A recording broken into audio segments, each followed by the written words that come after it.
Hello and welcome to InThisCornerTV.com. I'm Smitty from the MGM Grand in Las Vegas, where on Saturday night, the Pac-Man Manny Pacquiao goes for his 16th straight victory and yet another world title when he takes on unbeaten youngster Timothy Bradley. We caught up with both fighters and Manny's trainer, Freddie Roach.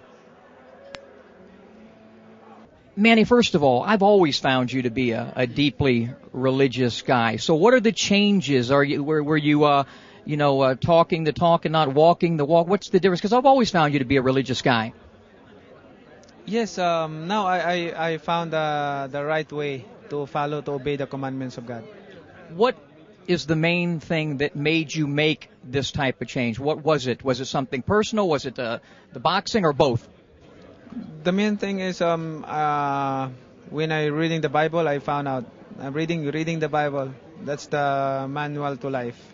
Obviously, it's helping in life in terms of preparation. Now that you have some of those distractions, how is it distractions out of your way? How is it helping you in preparation for this fight? It's helped a lot. God gave me strength and power every day, and He gave me a good health, and He always gave me inspiration, and I'm no distraction, and I'm always happy. You're on one heck of a roll. 15 straight victories, multiple world titles since 2005. What are your goals as a fighter at this point in your career? My goals is to maintain giving honor and exciting fight to the fans. This will be a youngster you're facing, on Saturday night, and he's a good fighter. What do you think of Tim Bradley? It is a good fight on Saturday, Tim Bradley is. I love to fight Tim Bradley because he's undefeated. He's a champion, and I believe that I'm faster than him and stronger than him. After Floyd Mayweather's last fight, I asked him what are in his future plans. Right now, he's on a little sabbatical, a little hiatus. He says he wants to fight maybe 2 more years, if that. What about your future plans? How much longer would you like to fight? Maybe like that also.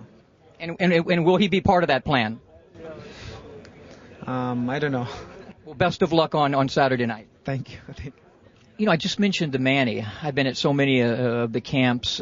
I've always found him to be a religious guy. So what was it, a situation where he was perhaps talking the talk and not walking the walk? What have been the big changes with him? Well, the big changes is he's walking the walk now. He's living a clean life. He's not just doing things wrong and then saying a prayer and being forgiven for it. He's living a clean life. He told me that the Bible is his manual to life, and he's following the Bible, and his focus has been better. He has no distractions anymore. He gave up basketball. He gave up gambling. He gave up chasing girls. He gave up drinking. He's all these things that he gave up are just like bad for athletes, but we all, sometimes we get caught up in the game and the excitement of being a star. Have you had to give all that stuff up? I gave my stuff up a long time ago. And so, all of that stuff? I have no vices except Haagen-Dazs ice cream. Okay. Tell us about this particular training camp. There, a lot was made on the leg cramps in the last few fights. Why was that, and has that been taken care of? Well, the thing is, we think that he's doing too much, and that's why he gave up the basketball, because he played basketball at least 4 to 5 hours a night after a running session in the morning and a 3-hour training session in the gym, and then basketball. So he thought that maybe he's doing too much, and that's why the cramps are coming. And I think that it could be a good solution. And him and Alex are stretching every day with it, and I think we have it covered, but we'll see in the fight. Now, you know that this guy Bradley's young, he's hungry, he's athletic, a dangerous opponent. All that muscle, the thing, it looks really, really good, but it's not effective in this sport. Let's face it. You know how hard it is for him to deliver a punch with all that muscle? And when we came to the first press conference, he weighed 165, and he had no body fat on him. And he gets down to 147. He's tearing down the muscle because he has no body fat. He has to lose muscle. I don't see the big problem. He's not a big puncher. He's slow. We dominate him in every division in the sport. What's your prediction? Knockout. Tim, this was a fight that was on your radar for quite some time, wasn't it?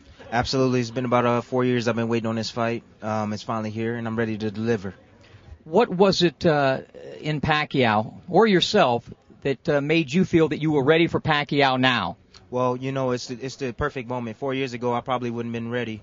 But the fact that, I waited, prepared myself, built myself. Now I'm strong, stronger than ever. I'm right in my prime. So it's the perfect timing to get Pacquiao. In terms of going up in weight a little bit, how's the weight feel? The weight feels great. Tremendous speed, tremendous power, great movement, great legs. Everything is there. Everything's firing on all cylinders. The weight's not an issue at all. Have you watched much film? Obviously, you've seen in Pacquiao, but in preparation for this fight, have you guys studied much film? Oh, absolutely. What do you want to know about Pacquiao? Well, I think the way you beat Pacquiao is you jab him. He does not handle the jab well. Okay. All right. Jab, movement. Does he handle movement very well? Actually, he doesn't. In fact, you're only I was talking to Ray Leonard about this the other day. You're only the second African-American fighter that he's ever faced. The other guy was a 39-year-old Shane Mosley. Do you put anything into that? I don't care about the track record who he's faced. He's facing Timothy Bradley. I come well prepared. I'm very hungry, very determined. I bring a skill set that he hasn't seen in a very long time, and so we're going to see what Pacquiao really can do. All right, one of the few guys that's picking you to win this fight. Why am I going to be correct on Saturday night? Well, because you see what other people don't see, in myself. I bring a lot of skills to the table, my determination, my will to win, and the fact that I'm very quick in the ring, I'm very smart, and you see that, and most people don't see that. Now, watching my show and all of my in-ring segments, has that helped you at all? Oh, absolutely. I enjoy watching you, man. I still got to get on your show. After this fight, we definitely got to set up something. I definitely want to get on your show. All right, look into that camera and tell the audience what's going to happen on Saturday night against Manny Pacquiao. Timothy Bradley will remain undefeated, and he'll be the new welterweight champion of the world, WBO welterweight champion of the world, baby. Don't miss it. Don't be a part of this history. Don't miss it. I'm telling you. Then a date with Smitty on In This Corner. Best of luck. That's right. Thank you, Smitty. So one thing's for sure, these fighters are in tremendous shape and ready to go. No excuses. Fight time on Saturday night. I think it'll be an excellent fight. This will be a fight fans fight. There's no doubt about it. Manny hasn't faced anybody like Timothy Bradley, perhaps ever. In fact, this will be only the second time he's faced an African-American fighter. The last one was Sugar Shane Mosley, who was 39 years old at the time. Could that make a difference? Well, styles make fights. We'll see on Saturday night. What Bradley must do is use not only that head the way he does, but he must use it to think.